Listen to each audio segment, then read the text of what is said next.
이스라엘 민족에게는 알리야 사상이 있습니다. 하나님께 죄를 지면 심판을 받아 살던 땅에서 내쫓기는데 그 처벌의 기간이 다 차면 다시 고국으로 돌아오게 된다는 믿음입니다. 2000년간 전 세계를 떠돌아다니던 이스라엘 민족이 옛 고국 땅에 나라를 세운 것도 이런 맥락입니다. 아직 때가 차지 않았다는 지도자들도 많았지만 알리야의 때가 되었다는 강경 시온주의자들의 설득으로 1948년 결국 이스라엘은 독립국가를 형성하게 됩니다. 그러나 이 과정에서 그동안 잘 살고 있던 팔레스타인 거주민, 성경적인 표현으로는 블레셋 사람들을 내쫓아야 했고, 그것이 오랜 갈등과 분노, 원한이 되어 현재 하마스 이스라엘 전쟁이 터지게 된 것입니다. 이 알리야라는 개념은 언제 출발했을까요? 아마도 10중 8구 바벨론 포로 사건과 귀환 사건이었을 것입니다. 초대 사울 왕으로 출발해 다윗, 솔로몬 이후 두 왕국으로 나누어 유지되던 나라가 계속 하나님께 불순종하는 반역의 죄를 짓자 먼저 하나님께서는 아수르라는 제국의 막대기를 통해 북이스라엘을 멸망시키십니다. 그러면서 유다에게 경고하지만 남유다 왕국 역시 북이스라엘의 죄를 답습했고, 이에 하나님께서는 예레미야를 통해 최고의 징벌을 예언하시는데 다른 나라에 포로로 끌려가는 처벌이었습니다. 그러나 자비와 긍휼의 하나님께서는 그들에게 기회를 주시어 예언한 대로 70년 만에 다시 옛 고국 땅으로 돌아오게 하시는데 그 사건이 바벨론 포로 귀환 제3차 사건입니다. 그러니까 이미 선포된 예레미야의 예언을 따라 제1차, 2차, 3차에 걸쳐 전쟁 포로로 바벨론 제국에 끌려간 이스라엘 민족이 이후 또 제1차, 2차, 3차에 걸쳐 고국 땅으로 70년 만에 돌아오게 된 것입니다. 오늘 본문은 바로 이러한 역사적 사실에 기초하고 있는데 그중 바벨론 제국에 가장 먼저 끌려간 제1차 포로 사건이 배경입니다. 다니엘의 세 친구라 불리는 사드락과 메삭과 아벳느고는 포로로 끌려갔지만 탁월한 지성과 인성을 통해 고위층 지도자가 됩니다. 그러나 포로로 끌려온 주제에 그처럼 높은 자리에 오른 모습을 꼴보기 싫었던 바벨론 사람들은 호시탐탐 기회를 엿봅니다. 그리고 드디어 그 기회를 붙잡습니다. 바벨론 왕이 세운 금으로 만든 30m짜리 우상에 누구나 절해야 하는데 사드락과 메삭과 아벳느고가 절을 안 하자 이때다 싶어 신고를 한 것입니다. 이제 남은 것은 용광로와도 같은 풀무불, 얼마나 그 불이 뜨거웠으면 입구에서 죄인들을 붙잡아 던져 넣었던 군인들이 타 죽었을 정도로 뜨거운 불에 던져지는 것 뿐이었습니다. 이런 용광로 불에서 살아남을 사람이 있겠습니까? 따라서 사드락과 메삭과 아벳느고는 이미 죽은 목숨, 사형 선고를 받은 셈이었습니다. 그러나 왕은 다시 한번 기회를 줍니다. 시기와 질투가 가득한 신하들의 적개심에서 비롯된 오해일 수도 있다라는 생각이 들었기 때문입니다. 하지만 기대와 달리 사실이었고, 심지어 이 셋은 죽으면 죽었지 절대 금신상 우상에게는 절하지 못하겠다, 오직 하나님만을 섬기겠다며 짱짱이 버팁니다. 무시당했다고 생각한 천하의 바벨론 왕이 얼마나 분개했을지 짐작이 갈 것입니다. 곧바로 풀무불 행위였습니다. 다니엘서 3장 19절에서 23절까지 말씀입니다. 느부갓네살이 분이 가득하여 사드락과 메삭과 아벳느고를 향하여 얼굴빛을 바꾸고 명령하여 이르되 그 풀무불을 뜨겁게 하기를 평소보다 7배나 뜨겁게 하라 하고 군사 중 용사 몇 사람에게 명령하여 사드락과 메삭과 아벳느고를 결박하여 극렬히 타는 풀무불 가운데 던지라 하니라. 그러자 그 사람들을 겉옷과 속옷과 모자와 다른 옷을 입은 채 결박하여 맹렬히 타는 풀무불 가운데 던졌더라. 왕의 명령이 엄하고 풀무불이 심히 뜨거우므로 불꽃이 사드락과 메삭과 아벳노고를 붙든 사람을 태워 죽였고 이 세 사람 사드락과 메삭과 아벳노고는 결박된 채 맹렬히 타는 풀무불 가운데 떨어졌더라. 아멘. 그런데 이후 왕은 기이한 현상을 보게 됩니다. 분명히 다 죽어야 하는데 멀쩡히 살아있으며 심지어 3명을 던졌는데 4명이 불 가운데서 산책을 하고 있는 것입니다. 너무도 희한한 광경에 다급히 사드락과 메삭과 아벳느고를 호출했고 그러자 그들이 풀무불에서 나왔는데 타기는커녕 머리카락 하나도 그을리지 않은 것입니다. 그때 깜짝 놀란 느부갓네살 왕은 오직 여호와 하나님만이 진짜 신이다 라고 고백하면서 하나님께 경배와 찬양을 올려드립니다. 다니엘 3장 24절에서 29절 말씀입니다. 그때에 느부갓네살 왕이 놀라 급히 일어나서 모사들에게 물어 이르되 우리가 결박하여 불 가운데 던진 자는 세 사람이 아니었느냐 하니 그들이 왕에게 대답하여 이르되 왕이여 올소이다 하더라. 왕이 또 말하여 이르되 내가 보니 결박되지 아니한 네 사람이 불 가운데로 다니는데 상하지도 아니하였고 그 넷째의 모양은 신들의 아들과 같도다 하고 느부갓네살이 맹렬히 타는 풀무불 악이 가까이 가서 불러 이르되 지극히 높으신 하나님의 종 사드락 메삭 아벳느고야 나와서 이리로 오라 하매 사드락과 메삭과 아벳느고가 불 가운데서 나온지라.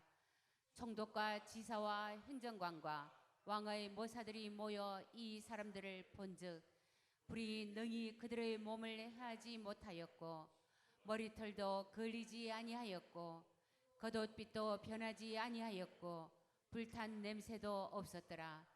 느부갓네살이 말하여 이르되 사드락과 메삭과 아벳느고의 하나님을 찬송할지로다. 그가 그의 천사를 보내사 자기를 의뢰하고 그들의 몸을 바쳐 왕의 명령을 거역하고 그 하나님 밖에는 다른 신을 섬기지 아니하며 그에게 절하지 아니하는 종들을 구원하셨도다. 그러므로 내가 이제 조서를 내리노니 각 백성과 각 나라와 각 언어를 말하는 자가 모두 사드락과 메삭과 아벳느고의 하나님께 경솔히 말하거든 그 몸을 쪼개고 그 집을 거름토로 삼을지니 이는 이같이 사람을 구원할 다른 신이 없음이니라 하더라. 아멘. 어떻게 이처럼 놀라운 일, 불가능한 일이 일어났겠습니까? 우리가 믿는 하나님은 이 세상 온 천하 만물을 만드신 창조의 하나님이시기 때문입니다.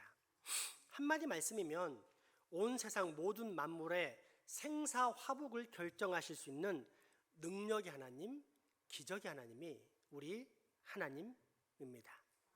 그리고 이런 기적은 단지 옛 이야기만이 아닌 오늘날에도 여전히 발생하는 실제입니다. 제가 가까이 알고 있는 신유 사역을 하셨던 목사님의 이야기입니다.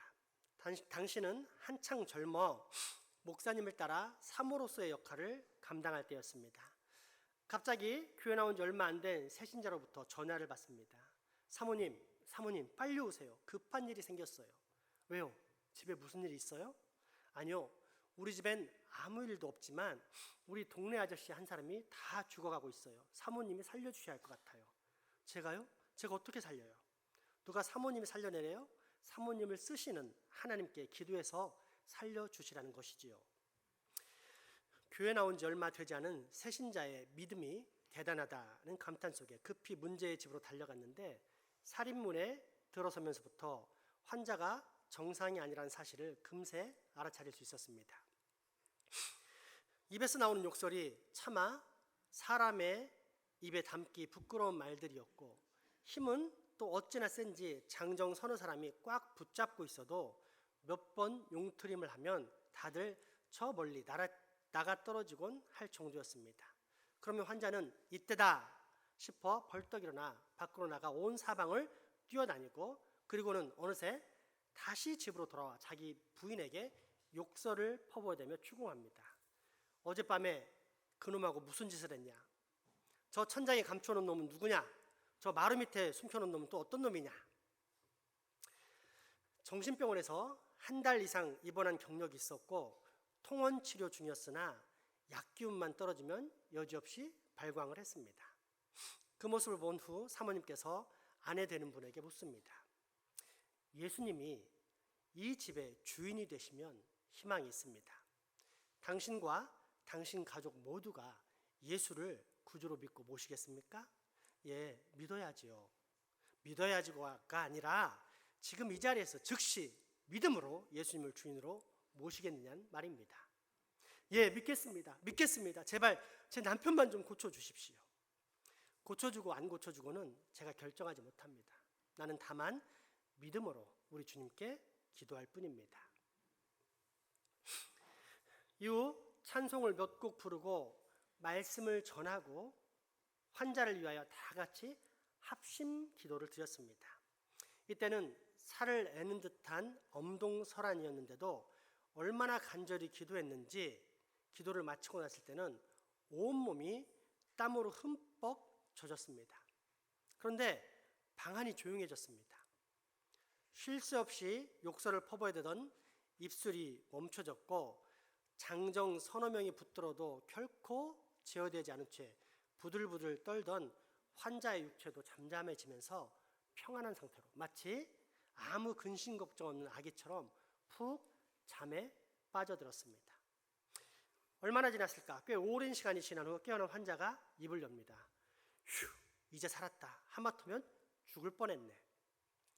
하나님이 세긴 센가 봐요. 예수님 이름만 부르면 귀신이 꼼짝을 못하더군요. 당신이 모시고 온 예수님 때문에 내가 살았어. 나도 지금부터 그 센 예수를 믿겠어. 정말 감사합니다.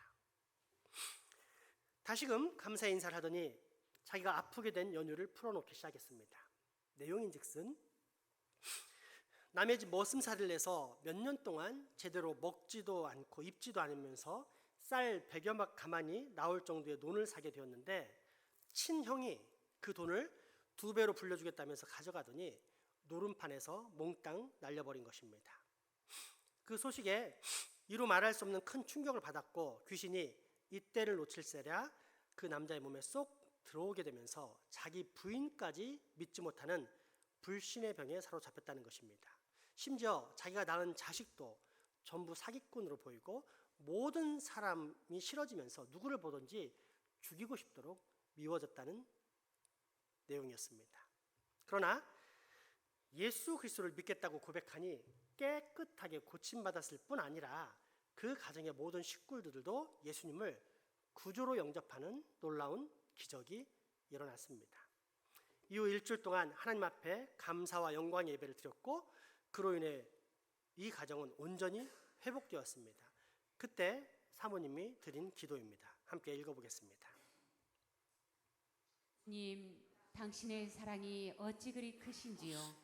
의심반은 도마처럼 믿지 못하던 사람에게도 그 불신을 나무라지 않으시고 믿음을 허락하시며 또 그로 인해 슬픔으로 가득 찼던 가정에 평강과 구원을 허락하시니 감사합니다.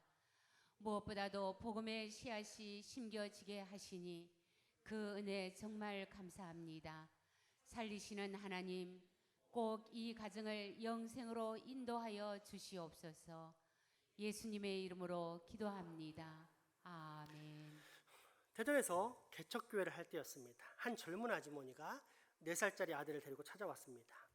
우리 아이가 간혹 아프기 시작하면 온몸이 불덩이가 되면서 몸 전체에 좁쌀 크기만한 붉은 두드러기가 나서 많이 아파하다가 겨우겨우 낫는데 병원에서는 지금까지 무슨 병인지 모르겠다고만 해요. 이번에도 며칠째 열이 펄펄 끓으며 발바닥까지 뻘겋게 좁쌀 같은 두드러기가 돋아 좋다는 병원을 찾아 약을 먹이고 있는데 효과가 전혀 없어요. 아이가 계속 보채고 고통스러워하니까 도저히 그 모습을 못 보겠어요. 사모님, 이야기를 들으니까 기도해 주시면 아이들 사람이 낫는다는데 제발 우리 아들 좀 살려주세요. 애원하는 아주머니의 눈에서는 눈물이 주르르 흘러내렸습니다. 아들은 자주 알아서 그런지 몸이 매우 가냘퍼 보이고 힘이 없었으며 지나치게 신경질적인 모습이었습니다. 그 아들을 품고 간절히 기도합니다. 베드로 장모의 열병을 고쳐주신 하나님, 이 아이의 열병도 고쳐주실 줄 믿습니다. 그렇게 기도하고 찬송하고 말씀 전하고 나서 다시 기도한 시간이 약 30분쯤 흘렀을까 싶을 때 놀랍게도 아이의 열이 머리에서부터 발끝까지 서서히 내리기 시작하더니 그 모든 열꽃이 깨끗이 사라졌습니다. 놀라운 하나님의 능력에 예배 참석한 모든 사람들이 같은 마음으로 하나님께 경배와 찬양을 올려 드립니다. 그리고 이후 여인은 열심히 신앙생활을 했고 아들도 건강해져서 씩씩하게 자랐습니다.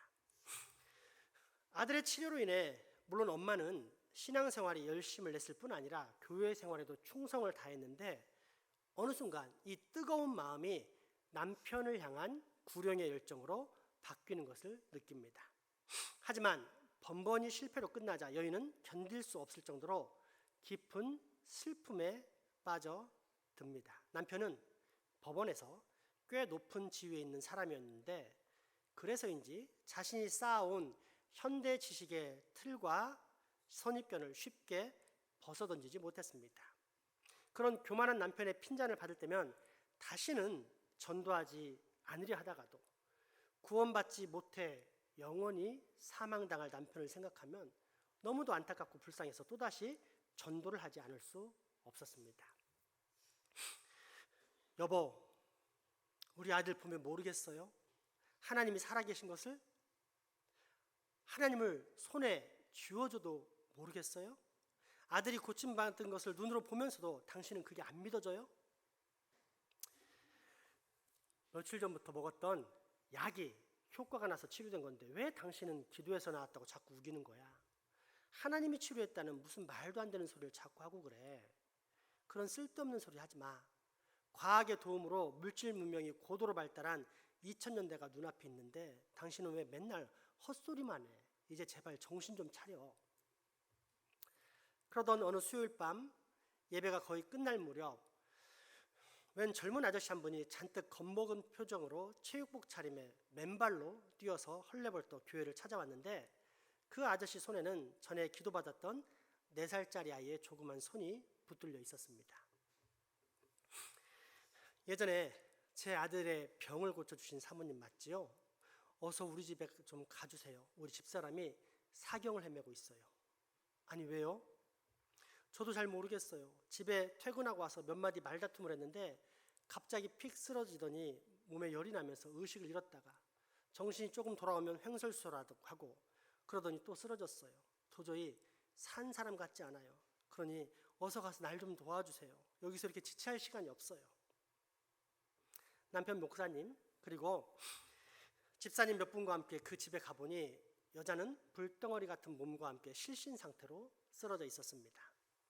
목사님의 인도로 예배드리며 말씀을 듣고 찬양과 기도를 드리는 난 후에 다시 별도로 치료를 위해 기도하면서 여인에게 하나님의 맑고 깨끗하고 선한 영이 임재하시기를 간절히 기도했습니다.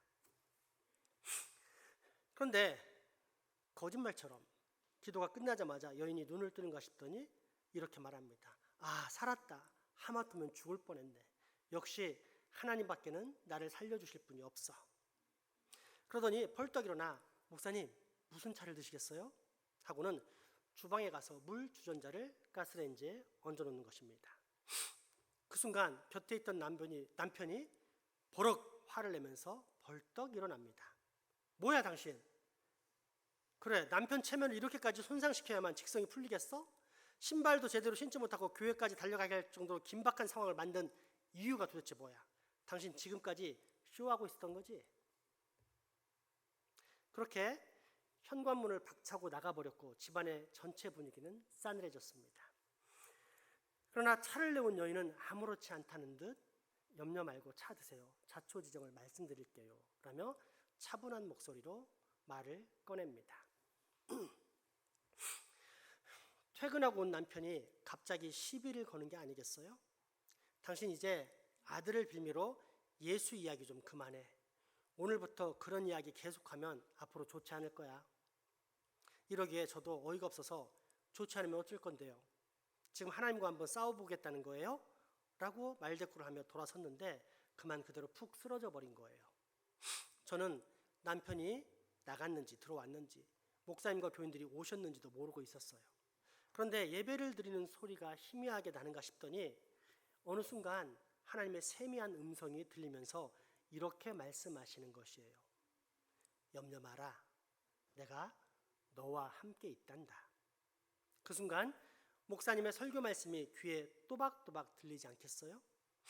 이후 찬송과 기도 소리가 곧 제게 힘을 공급해 주면서 제가 깨끗하게 고쳐지는 것을 느낄 수 있었고, 그래서 이렇게 벌떡 일어나게 된 거예요. 그러나 이러한 사실을 믿지 않는 아이 아빠는 지금까지의 모든 일이 아마도 목사님과 제가 짜고 치는 쇼였다고 생각해서 저처럼 단단히 화가 난 것 같아요. 그렇게 예배를 마쳤습니다. 여인이 고침받은 것은 감사한 일이지만 훗날이 걱정되었습니다. 그런데 채 몇 달이 지나지 않아 이 집안에 또 사건이 터졌습니다. 이번에는 아내가 자기 남편을 살려달라고 헐레벌떡 달려온 것입니다. 이유는 남편이 며칠째 시달린 불면증이었습니다.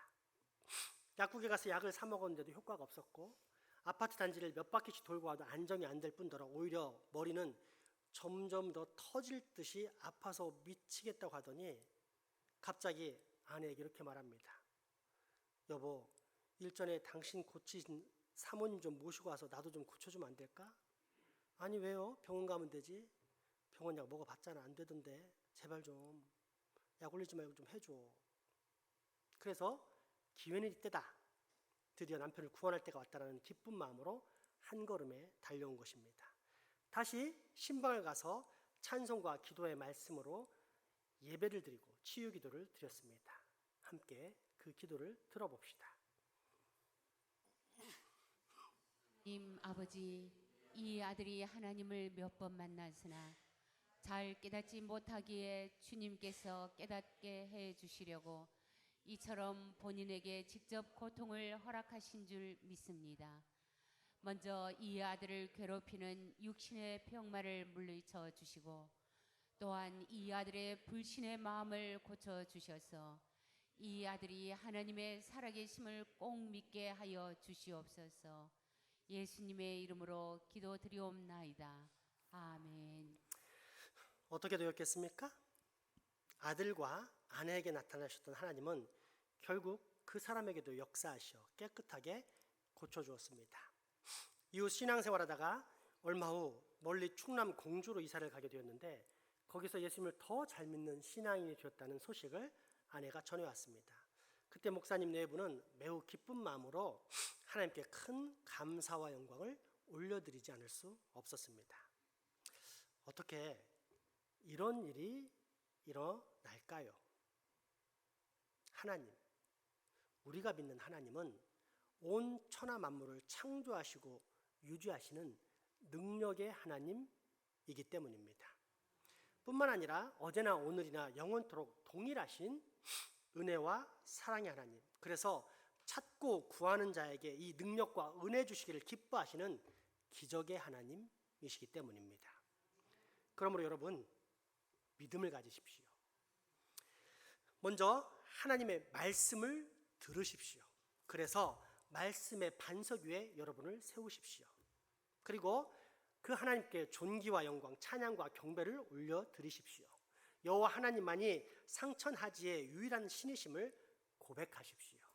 나아가 그 하나님께 간절한 마음, 하나님을 완전히 신뢰하는 참 신앙의 마음으로 기도하십시오.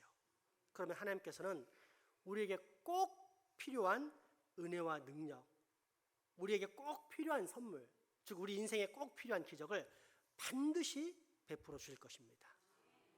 왜입니까?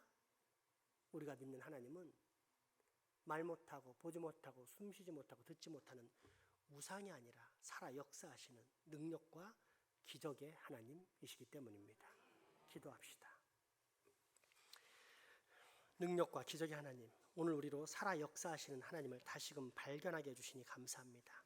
바라옵기는 이제 우리가 우리의 조그만 머리, 조그만 지혜, 즉 쾌락의 방편을 쫓는 어리석음을 버리고 대신 은혜의 방편, 즉 예배, 교육, 교제, 봉사, 선교, 찬양, 기도, 성경 통독, 말씀 묵상 등 오직 은혜의 수단만을 간절히 사모하기를 소망하오니 우리로 꼭 이 은혜의 방편 가운데 들어가 하나님의 기적을 체험하는 신앙을 맛보게 하여 주시옵소서. 예수 이름으로 기도합니다. 아멘. 헌금 찬양하